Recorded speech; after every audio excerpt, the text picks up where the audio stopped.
खबर के साथ कि कराची में पीर को जलजले के झटकों के दौरान मलिर जेल से 200 से ज्यादा कैदी फरार हो गए हैं। 80 से ज्यादा को दोबारा से गिरफ्तार कर लिया गया है।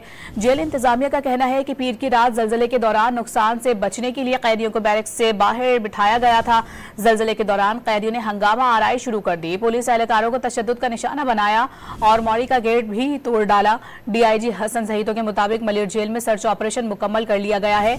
पुलिस, रेंजर्स और एफसी ने मलिर जेल का कंट्रोल संभाल लिया है। खबर के साथ कि कराची में पीर को जलजले के झटकों के दौरान मलिर जेल से 200 से ज्यादा कैदी फरार हो गए हैं। 80 से ज्यादा को दोबारा से गिरफ्तार कर लिया गया है। जेल इंतजामिया का कहना है कि पीर की रात जलजले के दौरान नुकसान से बचने के लिए कैदियों को बैरक से बाहर बिठाया गया था। जलजले के दौरान कैदियों ने हंगामा आराई शुरू कर दी। पुलिस एहलकारों को तशद्दुद का निशाना बनाया और मौड़ी का गेट भी तोड़ डाला। डीआईजी हसन जहीदों के मुताबिक मलिर जेल में सर्च ऑपरेशन मुकम्मल कर लिया गया है। पुलिस, रेंजर्स और एफसी ने मलिर जेल का कंट्रोल संभाल लिया है।